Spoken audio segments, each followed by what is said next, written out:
अध्याय 16 श्री गणेशाय नमः. भक्तजन तारणार्थ यतिरूपे श्री दत्त भुवारी प्रगट होत कलकोटी वास केला. जे जे झाले त्यांचे भक्त त्यात श्रेष्ठ स्वामी सुत एकता त्यांचे चरित्र महादोष जाते.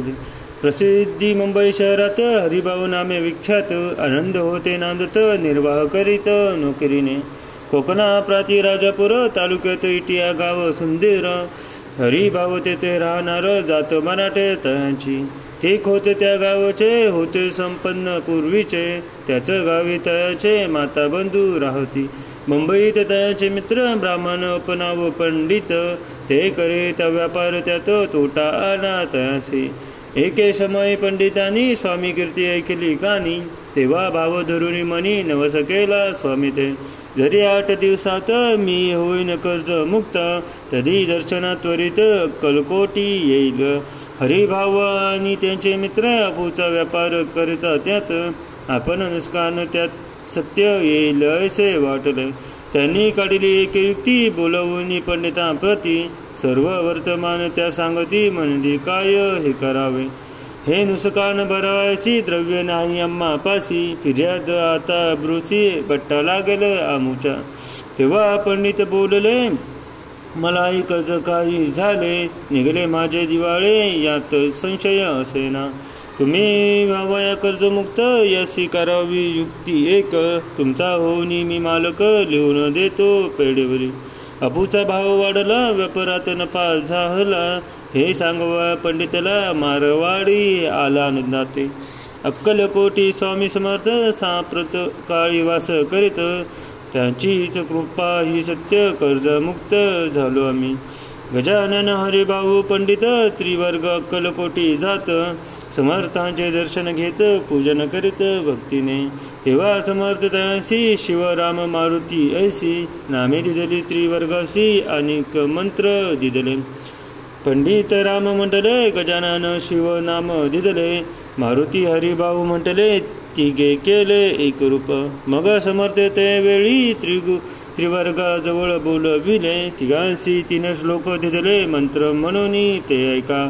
श्लोक गुरुर ब्रह्मा गुरुर विष्णू गुरुर्देव महेश्वरा गुरुर साक्षात परब्रह्म तस्मै श्री गुरुदेव नमः. ऐसा मंत्र हरिभागवते दिदला असे समर्थे तेव्हा त्याच्या आनंदात पारावारा नसेची. दुसरा मंत्र गजाननाला त्यावेळी श्रींनी दिदला तेव्हा त्यांच्या मनाला आनंद झाला बहुसाळ.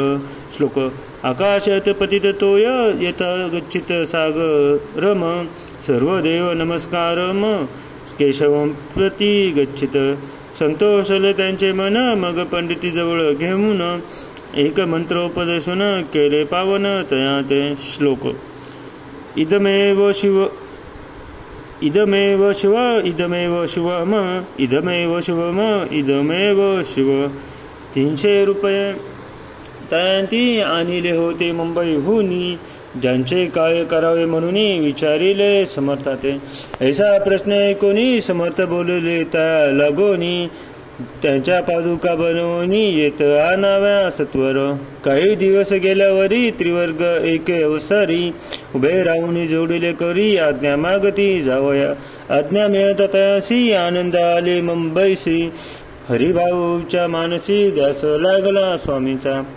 त्या आत्मलिंग पादुका 14 दिवसापर्यंत देखा पायी वागवी भक्त सका दिदला नाही कोणाते. हरिभाऊ एके दिनी समर्था सन्निध येऊनी दर्शन घेऊन श्रीचरणी मस्तक त्यांनी ठेविले. तो समर्थ त्या प्रती घेऊन या मांडी वरती वरद हस्त सत्वरगती मस्तकी त्यांचे ठेविला. म्हणती तू माझा सुत झालासी आता निश्चित परिधान करी भगवे वस्त्र संसार दे सोडोनी. मग छाटी कपी झोळी समर्थ तया दिदली ती घेऊन तयावेळी परिधान केली सत्वर. आत्मलिंग पादुका वस्त्री देती हरिभाऊचे करी म्हणती जाऊन सागर तीरी किल्ला बांधून राहावे. जाऊन आता सत्वर जाऊन आता सत्वरी लुटवी आपुला संसार लोभ मोह अनुमात्र चित्ती तू आन धरावी. अज्ञानी कोणीयाशी आनंद झाला मानसी, सत्वर आले मुंबईशी साधू वेश घेऊन. असो हरिभाऊनी काय केले, ब्राह्मणाशी बोलविले, संकल्प करून ठेवले तुळशीपत्र घरावरी. हरुभाऊ घर लुटविता, तारा नामे त्यांची कांता, ती करी बहु अकांता घेर उर बडवून. विनवी तसे जोडून कर, अद्यापि स्वस्थ करा अंतर, आपला हा विचार सोडून द्यावा प्राण पिया. ऐसे तिची उत्तर ऐकून स्वामी कुमारे, समाधान बहुत प्रकारे करीतसे तिचे. श्रेयच्या अंगावरी अलंकार तेही लुटविले समग्र, तिये दिलेले शुभ्र वस्त्र परिधान करावया. आत्मलिंग समर्थ स्वामी सुता ते दिले होते, त्या पादुका स्वहस्ते मठा माझी स्थापिल्या. कामाठीपुरात त्या समयी मठ स्थापिला असे पाही, हरिभाऊ हो गोसावी मठा माझी राहिले.